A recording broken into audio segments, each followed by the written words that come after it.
আসসালামু আলাইকুম। আজকের টপিক হচ্ছে ক্লাস স্ট্রাগল, কার্ল মার্কস, বা আমরা বলতে পারি শ্রেণী সংগ্রাম। অনেকে কার্ল মার্কসের যে তত্ত্ব সেগুলোকে মার্ক্সবাদও বলা হয়ে থাকে অনেক ক্ষেত্রে। তো আজকে আমরা পড়তে যাচ্ছি ক্লাস স্ট্রাগল, কার্ল মার্কস। তো আমাদের ক্লাস স্ট্রাগল পড়তে হলে প্রথমে জানতে হবে যে হোয়াট ইজ ক্লাস। ক্লাস কি এটা আমাদের প্রথমে জানতে হবে। তো আমরা এখানে কি লেখা আছে দেখি। A class a class is a group sharing the same position in the process of production। ঠিক আছে, এর মানে হলো ক্লাস বা শ্রেণী এমন একটি গোষ্ঠী যা একটি উৎপাদন প্রক্রিয়ায় একই অবস্থানকে ভাগাভাগি করে নেয়। তো আমরা ক্লাস বলতে কি বুঝতে পারি সেটা হচ্ছে ক্লাস হলো একটা শ্রেণী, সম্প্রদায় বা গোষ্ঠী যারা কোনো একটা উৎপাদন প্রক্রিয়ায়, সেটা যাই হোক না কেন, আম, যে কোনো কিছু উৎপাদনের ক্ষেত্রে কোনো উৎপাদন প্রক্রিয়ায় একটা অবস্থান মানে সমশ্রেণী ভাগাভাগি করে নেয়। বিভিন্ন শ্রেণী একসাথে করে একটা ক্লাস হয় না, বরং এক জাতীয় সবাই যখন এক জাতীয় একটা শ্রেণী সকলে ভাগাভাগি করে নেয়, তখন তাকে অবস্থান সকলে ভাগাভাগি করে নিলে সেটাকে ক্লাস বলা হয়। উদাহরণস্বরূপ যেরকম আমরা বলে থাকি যে upper class, middle class, low class, ঠিক এমনই ক্লাস হলো একটি গোষ্ঠী বা শ্রেণী যা উৎপাদন প্রক্রিয়ায় একই অবস্থানকে ভাগাভাগি করে নেয়। আচ্ছা, দেখি এখানে আমাদের কার্ল মার্কস তিনি কি বলেছেন।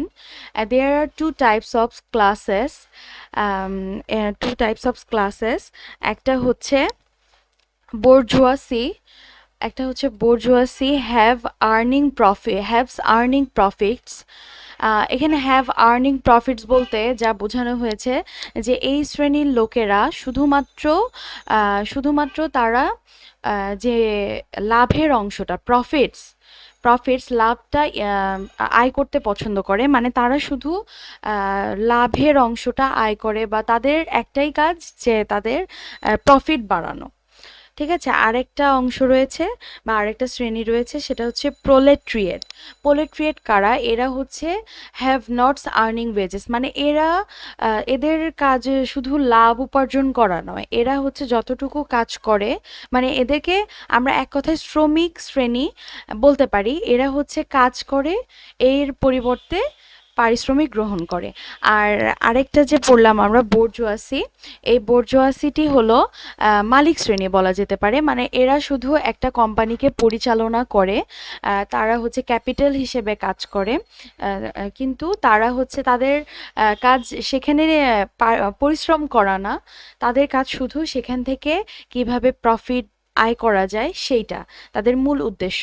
কিন্তু প্রোলেট্রিয়েট যারা, তাদের মূল উদ্দেশ্য তা না, তারা যতটুকু কাজ করে তার বিনিময়ে তারা পারিশ্রমিক গ্রহণ করে থাকে। তো আমরা নেক্সট যেটা জানবো, আচ্ছা আমরা ক্লাস স্ট্রাগলের মধ্যে আমরা ক্লাস সম্পর্কে জেনে গিয়েছি। আর ক্লাস স্ট্রাগল যে দুই ধরনের সেটা জেনে গিয়েছি। এখন হোয়াট ইজ ক্লাস স্ট্রাগল সেটা আমরা জানবো, যে আসলে ক্লাস স্ট্রাগলটা কি। ক্লাস স্ট্রাগলকে বাংলায় শ্রেণী সংগ্রাম বলা হয়ে থাকে। ক্লাস হচ্ছে শ্রেণী এবং স্ট্রাগল হচ্ছে সংগ্রাম। তো class struggle is the political tension and economic antagonism that exists in the society competition among the social classes or between rich and poor। ঠিক আছে, এর মানেটা কি আমরা পড়ি। শ্রেণী সংগ্রাম হলো রাজনৈতিক টানাপোড়েন, পলিটিক্যাল টেনশন। ঠিক আছে, class struggle is the political tension, তো এটা হচ্ছে শ্রেণী সংগ্রাম হলো রাজনৈতিক টানাপোড়েন, এবং ইকোনমিক অ্যান্টাগনিজম অর্থনৈতিক বৈরিতা, that exist in the society competition among the social classes or between rich and poor, যা সমাজের সামাজিক শ্রেণীর মধ্যে, ধনী দরিদ্রের মধ্যে আর্থসামাজিক প্রতিযোগিতার ফলস্বরূপ সমাজে বিদ্যমান। মানে সমাজে হচ্ছে আমাদের আমাদের কিন্তু সমাজে একটা প্রতিযোগিতা আছে, সেটা হচ্ছে ধনী এবং গরিবের মাঝে যে প্রতিযোগিতা, বা আমরা আপার ক্লাস বা লোয়ার ক্লাসের মধ্যে যে প্রতিযোগিতাটা বলে থাকি সেটা হচ্ছে আম, যখন আপার ক্লাসের মানুষেরা বা সদস্যরা লোয়ার ক্লাস বা ধনী দরিদ্রের মাঝখানে একটা অর্থনৈতিক বৈরিতা তৈরি হয় বা রাজনৈতিক টানাপোড়েন তৈরি হয়। অর্থাৎ মানে যখন বেশিরভাগ ক্ষেত্রে আমরা লক্ষ্য করে থাকি যে উঁচু শ্রেণীর দ্বারা নিম্ন শ্রেণী সবসময় শোষিত হয়। তো এই ক্ষেত্রে যখন উঁচু শ্রেণী কোনো শ্রেণীর দ্বারা আরেকটি শ্রেণী শোষিত হবে তখনই সেখানে ক্লাস স্ট্রাগল বা শ্রেণী সংগ্রাম তৈরি হবে। তো ঠিক এখানেও তাই, যেমন ধনী দরিদ্রের মাঝে এই শ্রেণী সংগ্রামের মধ্যে কারণে একটা পার্থক্য তৈরি হয়। কারণ যখন দরিদ্রদের শোষণ করার মাধ্যমে ধনীরা ওপরে উঠতে চায় তখনই একটা শ্রেণী বৈষম্য। শ্রেণী সংগ্রাম বলতে বুঝবো যে এই দুইটা শ্রেণীর মধ্যে বিদ্যমান যে সংগ্রাম সেটা হচ্ছে কিসের মাধ্যমে তৈরি হয়, যখন একটা উৎপাদন প্রক্রিয়া চলমান থাকে। তো সেই উৎপাদন প্রক্রিয়া ধরা যাক যে একটা চালের চাল বা রাইস মিল। তো রাইস মিলের যে মালিক এটা হচ্ছে মালিক শ্রেণী, আর যারা হচ্ছে ওয়ার্কার্স এটা হচ্ছে ওয়ার্কার্স শ্রেণী। তো ওয়ার্কার শ্রেণী যখন কাজ করে এবং তাদেরকে অতিরিক্ত কাজে লাগিয়ে যখন মালিক তার থেকে লাভ বের করে, তার ব্যবসায় লাভ করে, তখন নিচু শ্রেণী অর্থাৎ যারা ওয়ার্কার্স তাদের উপরে একটা এর প্রভাব পড়ে, একটা বলতে গেলে নেগেটিভ প্রভাব পড়ে। তো সেই প্রভাবটার কারণেই শ্রেণী বৈষম্যের তৈরি হয়। তো মার্কস আগেও আমরা পড়েছি, মার্কস দুই ধরনের ক্লাসের কথা বা শ্রেণীর কথা বলেছেন। সেটা হচ্ছে বোর্জোয়াসি হ্যাভস এবং হচ্ছে প্রোলেট্রিয়েট হ্যাভ নটস। আচ্ছা, এখানে আমরা আরেকটু পড়ি। এখানে বোর্জোয়াসিস হ্যাভ আর্নিং প্রফিটস বলতে মানে বোর্জোয়াসিসদের কথা বলা হয়েছে। বলতে বোর্জোয়াসিস বলতে কি বোঝায়? বোর্জোয়াসিস বলতে ওনার বা মালিক সম্প্রদায়ের কথা বোঝানো হয়েছে। এরা এরা উৎপাদন প্রক্রিয়ার মালিক শ্রেণী।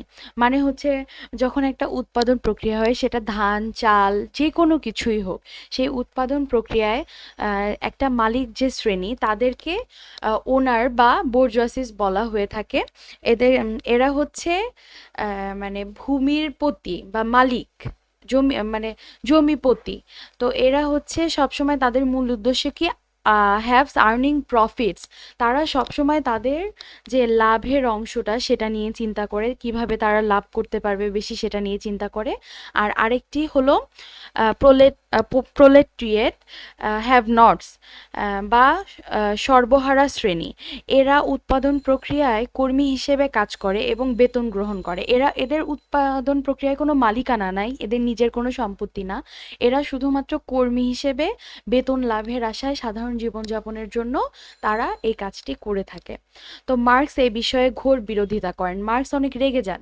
তিনি বলেন যে তার মতে এতে শুধু মালিক শ্রেণীর সকলে বেশি লাভবান হয়ে থাকেন, কিন্তু কর্মী অর্থাৎ যারা ওয়ার্কার শ্রেণীর মানুষেরা তাদের প্রয়োজন নিড অনুসারে পারিশ্রমিক পান না। মানে অনেক, এটা সর্বক্ষেত্রে দেখা যায় না, কিন্তু মার্কস হচ্ছে এই প্রথার ঘোর বিরোধিতা করে তিনি বলেন যে যে মালিক শ্রেণী তারা সবসময় তাদের লাভের আশা করে এবং তারা খুব কম পারিশ্রমিকে শ্রমিকদের বেশি পরিমাণে খাটিয়ে থাকেন। তো বেশি পরিমাণে খাটান, এতে শ্রমিকদের তেমন কোনো লাভ হয় না। অনেক ক্ষেত্রে তারা বেতন পান, অনেক ক্ষেত্রে পান না। তাদের ক্ষেত্রে নিচু শ্রেণী, তাই তাদের ক্ষেত্রে অনেক অন্যায় করা হয়ে থাকে। তো এখানে মালিকরাই শুধু লাভ, মানে মার্কসের মতে এখানে শুধু মালিক শ্রেণী বেশি লাভবান হন, কিন্তু কর্মী বা ওয়ার্কার্স যে শ্রেণী তাদের সাধারণ যে প্রয়োজন অনুসারে তারা যথেষ্ট পারিশ্রমিক পান না। আর এর কারণেই তারা ওপর শ্রেণীতে উঠতে পারেন না, তাদের শ্রেণীটা নিচেই থাকে। তারা যতটুকু কাজ করেন তা অনুসারে পারিশ্রমিক পান। মানে হয়তো অনেক ক্ষেত্রে পান, অনেক ক্ষেত্রে পান না। এর ফলে তারা উন্নত বা ধনী হতে পারেন না, বরং এইদিকে মালিক শ্রেণী আরো বেশি ধনী হতে থাকেন। তো মার্কস এই জিনিসটা পছন্দ করেনি এবং এর ঘোর বিরোধিতা করেছে। মার্ক এর জন্য কর্মী শ্রেণীর সকলকে আওয়াজ তুলতে বলেন। মার্ক এই জন্যই বলেন যে কর্মী শ্রেণী যত বেশি চুপ করে থাকবে তাদেরকে আরো বেশি শোষণ করা হবে। এই জন্যই তিনি বলেছেন যে কর্মী শ্রেণীর আওয়াজ তুললে এর সমাধান হতে পারে। তিনি আরো বলেন কর্মী শ্রেণী না থাকলে মালিক শ্রেণী সমাজে টিকে থাকতে পারতো না। তো কর্মী শ্রেণী যদি কাজ না করে তাহলে অবশ্যই একটা রাইস মিলে যদি কিছু কর্মী কাজ না করে তো সেই ক্ষেত্রে তো কখনোই একটা রাইস মিল চলবে না। তো সেই জন্য কর্মী শ্রেণীর ভূমিকা এখানে অত্যাধিক, কিন্তু তারা সেই তুলনায় বেশি লাভবান হতে পারেন না। তারা এদিকে মালিক শ্রেণী সবকিছু তত্ত্বাবধান করেন এবং যত বেশি উৎপাদন এবং বেশি বেশি উৎপাদন ও লাভ করতে চান। আর শ্রমিক শ্রেণী শুধু ন্যায্য পারিশ্রমিক চান যাতে তাদের অতি সাধারণ জীবনযাপন করতে পারেন। আচ্ছা, এখানে আমাদের এটাতে আরেকটা ইম্পর্টেন্ট টপিক যেটা মানে এই ক্লাস স্ট্রাগলের মধ্যে আমরা আরেকটা বিষয় যেটা জানবো সেটা হচ্ছে ক্লাস ইন ইটসেলফ এবং ক্লাস ফর ইটসেলফ। এই দুইটার মধ্যে আসলে পার্থক্যটা কি? তো আমরা দেখি ক্লাস ইন ইটসেলফের মধ্যে পার্থক্য কি। সদস্যদের শ্রেণী সচেতনতা নেই। এখানে ক্লাস ইন ইটসেলফ আর ক্লাস ফর ইটসেলফ এই দুইটাই একটা মানে শ্রেণীর দুই ধরনের সদস্য। তো আমরা প্রথমে ক্লাস ইন ইটসেলফ যারা তাদের সম্পর্কে জানবো। এখানকার সদস্যদের কোনো শ্রেণী সচেতনতা নেই, মানে তারা যে লোয়ার ক্লাস বা তারা হচ্ছে নিম্ন শ্রেণী হিসেবে কাজ করছে, তাদের শ্রেণীটা অনেক নিচে, এই নিয়ে তাদের কোনো চিন্তা বা মাথা ব্যথা এরকম কিছু নেই। সদস্যরা তাদের সামাজিক ও অর্থনৈতিক পরিস্থিতি সম্পর্কে অবগত নন, মানে এখানকার যে মেম্বার বা সদস্য তাদের সামাজিক যে অবস্থান বা তারা সমাজে কতটুকু মূল্য পাচ্ছে বা আর্থিক যে অবস্থা তাদের, এই নিয়ে তাদের তেমন একটা মাথা ব্যথা নাই, তারা এগুলো নিয়ে তেমন একটা ভাবেন না। সদস্যদের পারিশ্রমিক নিয়ে কোনো চিন্তা বা ধারণা নাই।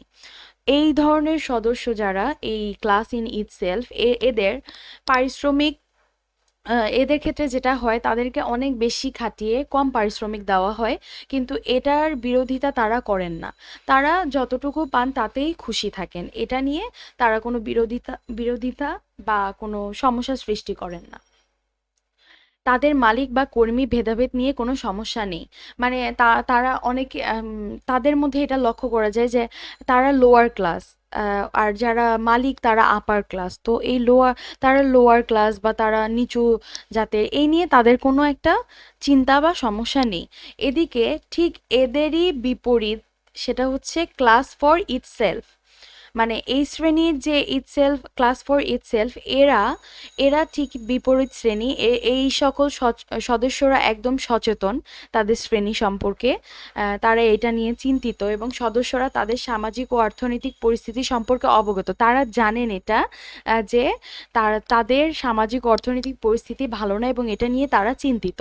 সদস্যদের পারিশ্রমিক সম্পর্কে ধারণা আছে, মানে এরা সব ধরনের পারিশ্রমিকে কাজ করতে চান না, এরা পারিশ্রমিক সম্পর্কে সচেতন, এরা যতটুকু কাজ করবে এবং তার যথাযথ পারিশ্রমিক গ্রহণ করতে পছন্দ করেন।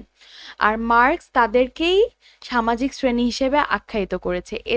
এদেরকে মার্কস সামাজিক শ্রেণীর অন্তর্ভুক্ত করেননি, কিন্তু মার্কস ক্লাস ফর ইটসেলফ এই সদস্যদের মার্কস সামাজিক শ্রেণী হিসেবে আখ্যায়িত করেছেন, বা সমাজের যে একটা সামাজিক একটা শ্রেণী হিসেবে আখ্যায়িত করেছেন, কারণ তারা তাদের পাওনা হিসেবে তারা সচেতন। তো সুতরাং এখানে ক্লাস ইন ইটসেলফের সদস্যরা শুধু শোষিত থাকে, তারা তাদের সামাজিক অর্থনৈতিক অবস্থা নিয়ে তেমন একটা সচেতন নন। কিন্তু অপরদিকে ক্লাস ফর ইটসেলফ এর সদস্যরা সবকিছু সম্পর্কেই অবগত, তারা তাদের অবস্থান বুঝতে পারে, তারা শোষিত হন না। তাই কার্ল মার্কস এদেরকে সামাজিক শ্রেণী হিসেবে আখ্যা দিয়েছেন।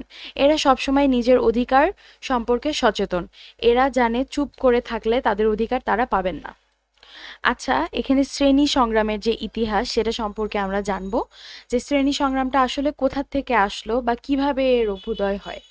তো শ্রেণী সংগ্রামের ধারণার সাথে কার্ল মার্কসের চিন্তাভাবনা ওতপ্রোতভাবে জড়িত, এজন্যই শ্রেণী সংগ্রামের ইতিহাসকে মার্কসবাদও বলা হয়ে থাকে। তো মার্কসের মতে সামাজিক ব্যবস্থা নিয়ম অনুসারে প্রবর্তিত বা পরিবর্তন হয়। মানে মার্কস বলেছেন যে সমাজের যে আমাদের একটা ব্যবস্থা বা আমাদের যে সোশ্যাল সিস্টেম বা পলিটিক্যাল সিস্টেম, যাই হোক, এটা একটা নিয়মে চলে আসছে এবং এটা পরিবর্তিত হয় একটা নিয়মে। অন্য মানুষ অন্য মানুষ প্রজাতির থেকে অন্য মানে মানুষ অন্য প্রজাতির থেকে আলাদা, কারণ তারা নিজের খাদ্য নিজে উৎপাদন করেন। কি কার্ল মার্কস বলেছেন যে মানুষ অন্যান্য যে প্রজাতি গরু ছাগল সবকিছুর থেকেই আলাদা, কারণ তারা নিজের খাবার নিজে উৎপাদন করতে পারেন, বাকি প্রাণী কিন্তু তা পারে না। আর এই উৎপাদনকে কেন্দ্র করে ভিন্ন ভিন্ন শ্রেণী গড়ে ওঠে। হ্যাঁ, উৎপাদনকে কেন্দ্র করে ভিন্ন ভিন্ন শ্রেণী গড়ে ওঠে।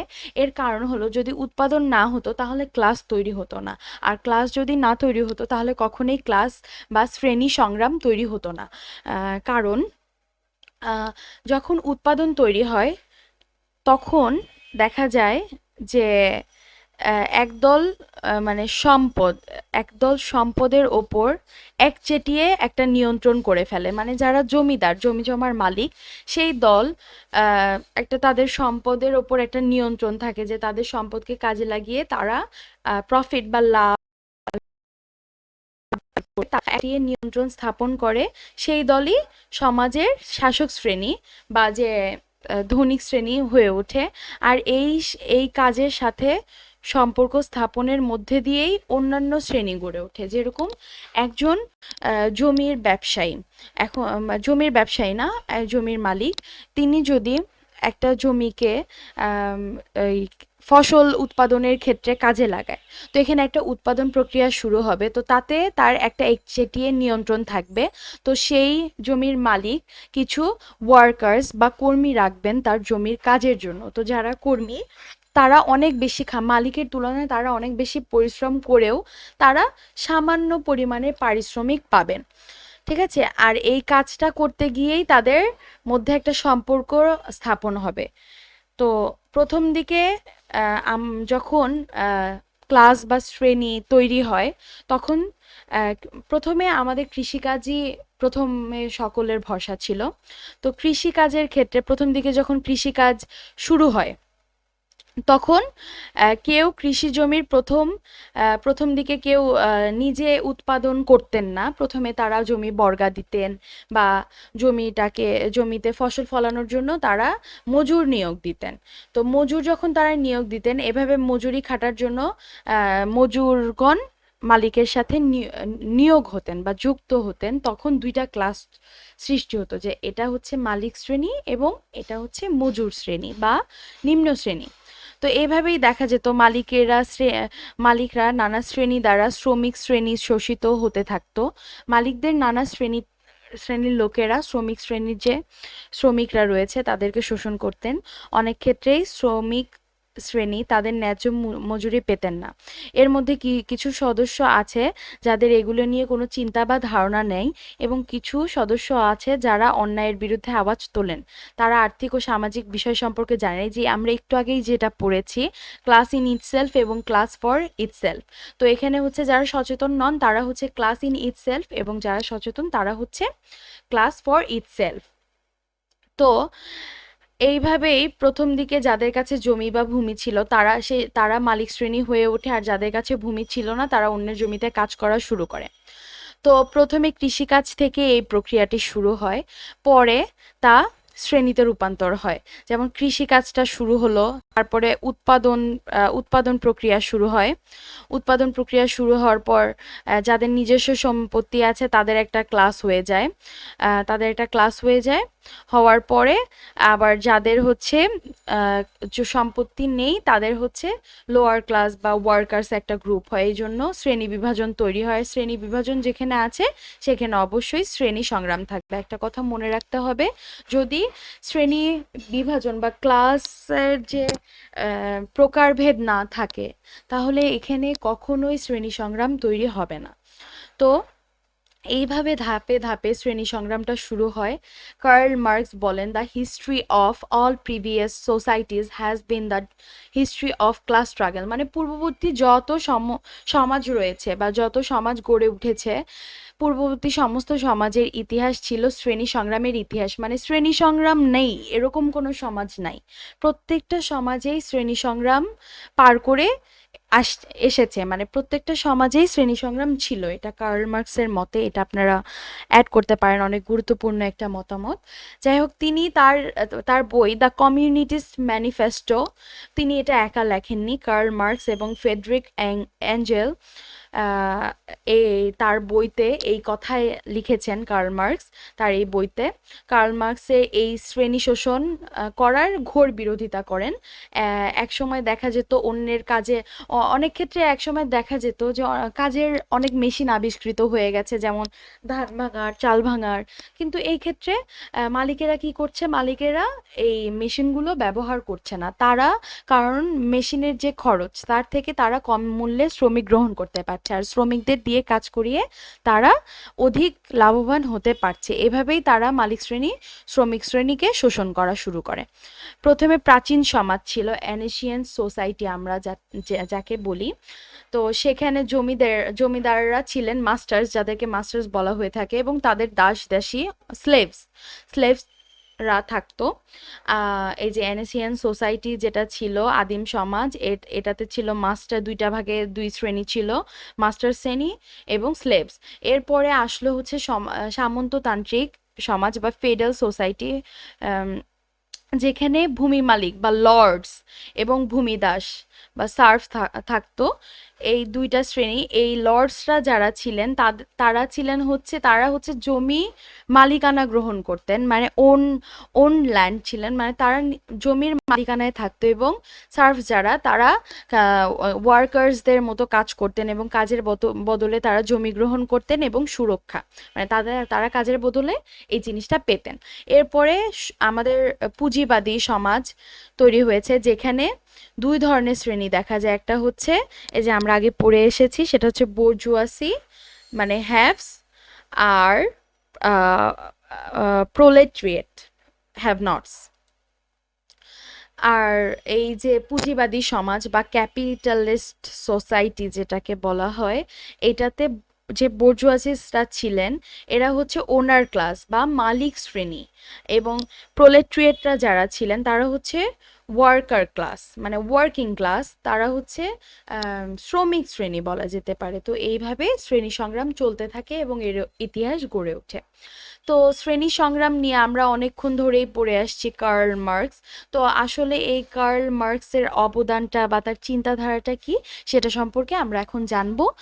সেটা হচ্ছে কার্ল মার্কস, প্রথমে আমরা তার অবদান সম্পর্কে জানার আগে তার যে জীবনী বা তার পার্সোনাল লাইফ সম্পর্কে আমরা জানবো। সেটা হচ্ছে কার্ল মার্কস একজন জার্মান দার্শনিক, শুধু দার্শনিক নন, তিনি অর্থনীতিবিদ, ইতিহাসবেত্তা, সমাজবিজ্ঞানী ও সমাজতান্ত্রিক বিপ্লবী হিসেবেও পরিচিত। তার জন্ম হয়েছে 5ই মে 1818-তে জার্মানে। তার এবং ফ্রেডরিক অ্যাঙ্গেলসের যৌথভাবে লিখিত বই হলো দ্য কমিউনিস্ট ম্যানিফেস্টো, যেটা আমরা আগেও পড়েছি। এতে তিনি তার শ্রেণী সংগ্রামী চিন্তাধারার প্রকাশ ঘটান। তো সামাজিক, অর্থনৈতিক ও রাজনীতি সংক্রান্ত মার্কসের তত্ত্বসমূহকে আমরা মার্ক্সবাদ নামে চিনে থাকি বা মার্ক্সবাদ নামে পরিচিত। মার্কসের মতে শ্রেণী সংগ্রামের ভেতর দিয়ে মানব সমাজগুলো বিবর্তিত হচ্ছে। পুঁজিবাদ ব্যবস্থায় এই সংগ্রামের প্রকাশ ঘটে শাসক শ্রেণী, মানে যারা একই সাথে রাষ্ট্র, কলকারখানার নিয়ন্ত্রণ করছে, এবং শ্রমজীবী শ্রেণী, যাদের জীবিকার একমাত্র উপায় পুঁজিপতির কারখানার ন্যূনতম মজুরির বিনিময়ে শ্রম বেচে। মানে যারা এইসব কারখানা, কলকারখানা বা বিভিন্ন জায়গায় কাজ করে শ্রম দিয়ে শ্রমের বিনিময়ে অর্থ লাভ করছে, তাদেরকেই শ্রমজীবী শ্রেণী বা শ্রমিক শ্রেণী বলা হচ্ছে। এবং পুঁজিবাদী সমাজে শাসক শ্রেণী হলেন যারা একই সাথে রাষ্ট্র এবং কলকারখানাকে নিয়ন্ত্রণ করছে বা মালিকানাধীন অবস্থায় আছেন। তো মার্কস বলেন যে উৎপাদন প্রক্রিয়ার সাথে যুক্ত হয়ে শ্রমিক শ্রেণী যে পরিমাণে নতুন মূল্যের সৃষ্টি করে তার ভগ্নাংশ মাত্র তারা মজুরি বাবদ পান, মানে খুবই কম ভাগ মজুরি তারা পান। এর সিংহভাগ বা বেশি অংশটুকুই পুঁজিবাদ যে মালিকগণ তারা আত্মসাৎ করে ফেলেন। মার্কস মনে করেন বিদ্যমান পুঁজিবাদী জালিমি এ ব্যবস্থার অবসান ঘটাতে হবে। নিজেদের মুক্তির খাতিরে মুসলিম শ্রমজীবী শ্রেণীগুলোকে ঐক্যবদ্ধ হয়ে সশস্ত্র বিপ্লবে অংশ নেওয়ার আর কোনো বিকল্প নেই। অর্থাৎ আমরা এই অবশেষে জানতে পারলাম যে মার্কস এই যে বিপ্লবী নেতা হিসেবে তার যে বক্তব্য তা রাখেন, সেটা হচ্ছে তিনি যে এই শ্রমজীবী মানুষের যে কষ্ট, তারা যে নিম্ন আয়ে কম বেতনে অনেকটা শ্রমদান করছে, তো এটি মার্কস একদমই পছন্দ করেন না।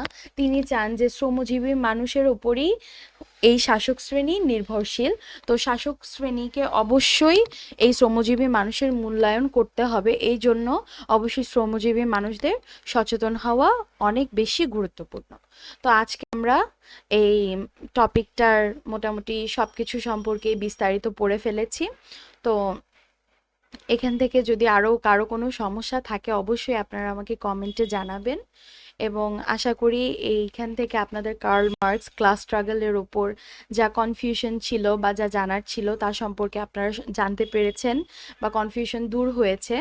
আমরা আজকে তাহলে কি জেনেছি আমরা সংক্ষিপ্তভাবে দেখে নিই।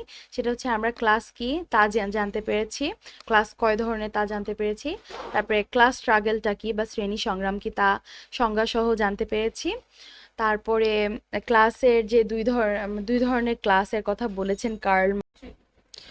তো মার্কস যে দুই ধরনের ক্লাসের কথা বলেছেন সেই দুই ধরনের ক্লাস সম্পর্কে আমরা জানতে পেরেছি। ক্লাস সম্পর্কে আমরা পুরো বিস্তারিতভাবে জেনেছি। এছাড়াও এই ক্লাসের ভিতরেও দুই ধরনের সদস্যদের দেখতে পাওয়া যায়, class in itself, class for itself. এই দুই ধরনের ক্লাস সম্পর্কে আমরা জেনেছি। তারপরে শ্রেণী সংগ্রামের যে ইতিহাস, কিভাবে শ্রেণী সংগ্রামটা তৈরি হলো এবং এখন পর্যন্ত কিভাবে চলে আসছে তা সম্পর্কে আমরা পড়েছি। তারপরে আমাদের কার্ল মার্কস সম্পর্কে আমরা জেনেছি, আগেকার সমাজে শ্রেণী বৈষম্যটা কেমন ছিল বা শ্রেণী সংগ্রাম কেমন ছিল তা সম্পর্কে জেনেছি, এবং শ্রেণী সংগ্রাম নিয়ে যে কার্ল মার্কসের চিন্তাধারা বা মার্ক্সবাদ সেটা সম্পর্কে আমরা জেনেছি। তো ধন্যবাদ। কারো কোনো সমস্যা হলে অবশ্যই কমেন্টে জানাবেন, এবং আশা করি আপনাদের সব বিষয়ে সমাধান পেয়ে গেছেন। ওকে, সবাইকে thank you so much. Okay.